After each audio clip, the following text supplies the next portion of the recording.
Guys, I'm not a saint, also not a prophet, but the prophecy of this game dying is most likely to happen sooner than we wish and hope. The developers right now are on vacation. Did they deserve it? Of course. But was it the right time? No.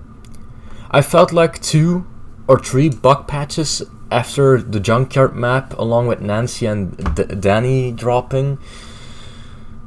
This one patch wasn't enough. The only thing we got out of it was some sort of Johnny fix. I mean, they just reverted him to his old character, which I really don't mind. He's still underpowered after all with his ability. I'm not saying he's bad, but you know what I mean. His ability is kind of doo-doo.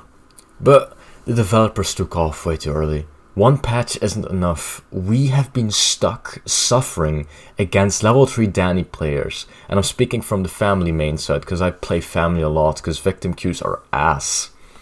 But they left us with this broken mess of a character. A character that can just temper exits by just scanning them once. Then he has like a quarter of his ability. I think if you have the half of your ability, you can basically temper anything automatically and instantly, which is, it's broken. We're not gonna argue with this. And I don't know how the fuck he got through, but this is a huge mess. And again, leaving us with this broken mess, it has caused player count to drop. It has cost my hopes and others of this game succeeding as a very well made. This game is very well made, as I said, but I don't think this game will even last a fucking year time. We only have gotten one huge DLC drop, which has been in November, which was only 3 months after release of the game.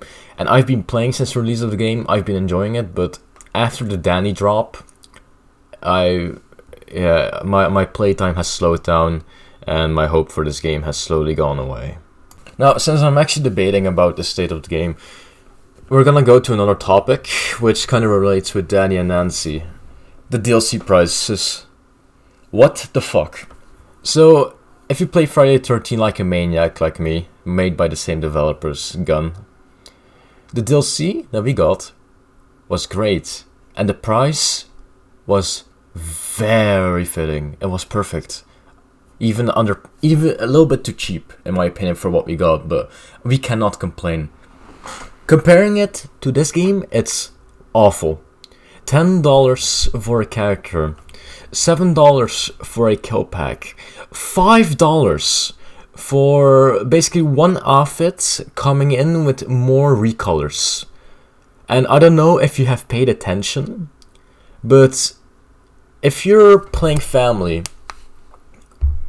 or I don't know if this is the same in the victim side, but whenever the game begins, there's like the trailer of kill, hide, run, escape, yeah?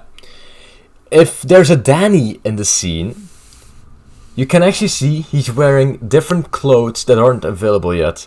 So that means that there's basically another assuming clothing pack coming in for Danny. So that means I have to pay additional $5 for a character skin, which I originally paid $10 for the character itself. I think Gun can slowly start competing with EA at this point, because I am not buying another skin pack. I've bought them all. I have every DLC in my hands, but I am not wasting $5 to give a $10 character more skins. That is too much, and that is way too far for me. I think we all can agree at a certain point. So, with a assumed confirmed Danny cosmetic pack, does this mean we get the same for Nancy? But my question is, what is Nancy gonna get? I mean, we got a bloody outfit pack for the family already. No way they're gonna make a individual pack for Nancy alone, just having some blood on her, charge us with $5, because we got the whole family pack for only $5. If this is gonna be the same, but they only put Nancy in it, that is whole. Now, of course, there hasn't been any confirmations on Nancy getting a skin. Well, as far as I'm personally aware, I don't know if there has been skin leaks about Nancy wearing blood. Now, we are aware of a Johnny shirtless skin. Do I care about a shirtless skin? No. Because the sad reality is, if I were to play Chad Canningstone from Friday the 13th and only his speedos, it was like $2. Now I'm forced to pay $5 to run around shirtless. $3 extra is too much for me, G. Come on. Now I do have some suggestions on the prices to make better prices that are more consumer friendly and more affordable for most of the players, and also more acceptable for the content we're getting with that DLC we are paying for. For Cosmetica, I'm going hard with this one, from 5 to 3. Okay, it's not hard, it's $2 less, but trust me, $2 less for Cosmetica is definitely something worth it. Now, speaking about Cosmetica, we are also getting weapon skins, so we may see Cuck run around with a crowbar soon, or maybe a purple dildo for whatever gun does with their game, or if they get permission from our lovely movie producers from the Texas Chainsaw Massacre itself. So yeah, and I think I do not remember the pricing of that one, but maybe make it like the same for Cosmetica for skins, but maybe make it $2. $2 for weapon skins, $3 for cosmetics. Executions, $5. I want them to be $5. Same for characters, $5. That's all I want. I'm never gonna pay $10 again for a character. Never. I got Danny and Nancy. Are they fun? Danny just feels cheesy. Nancy, when I look at her kills, she's cool. But Danny's just cheesy as fuck. If they made his power a little bit more balanced and less cheesy to fuck around with, I'd love to play him, but even when there's a Danny free to be picked, I'm not picking him. I'm gonna keep my pick Leland. I don't care if my team is bound to lose. I'm gonna play Leland over Danny, because I want to make sure the family has a good time. And to be honest, I just enjoy beating up the family with Leland's strong strength attributes. But the DLC pricing is way too high, and if we really get shit like this, like Danny, $10 for a pay-to-win mechanic, no, I am not looking forward to more characters. Now, to be honest, when I look at the price now, I'm kind of glad the characters are like 10, just for the reason Danny. So people have to pay $10 out of their wallet, their hard-deserved money, their money they got for Christmas or New Year. They have to throw $10 to get a pay-to-win character. If he was cheaper, then I think the Danny Massacre would be worse. I didn't just say Danny Massacre, fuck. So I don't know if you all watched the Slasher Cast video, but they have made some very good points as well. I fully agree with everything they said. They should make a roadmap. The only way to keep people excited for your product with upcoming stuff is a roadmap.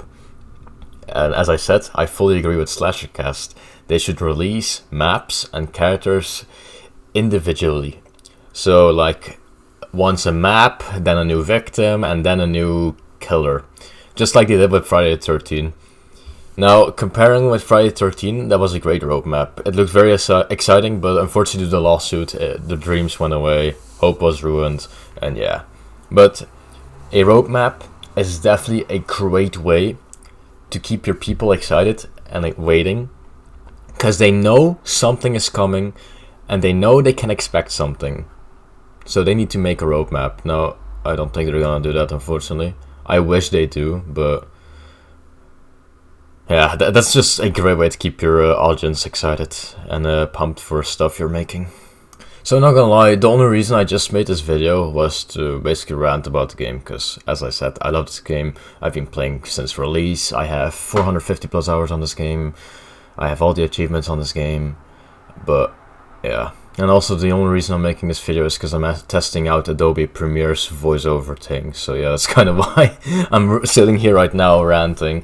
And I saw I had a lot of Chainsaw clips. I was like, you know what? Let me get my opinion out.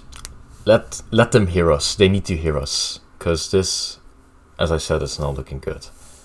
So, thank you so much for watching me rant about the game. I hope the developers actually do something. They improvise, because, as I said, I don't want this game to die. But as I said at the beginning, it's looking like it's nearing its end, to be honest. So thank you so much for watching, and before you click off, may I maybe request you kindly to check out my other videos, my Twitch channel. My Twitch channel is the same as my YouTube name, and yeah, if you subscribe, I'll give you videos. That's how the deal goes. So anyway, thank you again so much for watching. Have a good day, night, wherever you live. And I'll see you in the next video or stream on Twitch if you consider joining. So have a good one, and yeah, again, a very happy new year for me. Even though I'm almost a week later, it's never too late. Have a good one, gentlemen and ladies.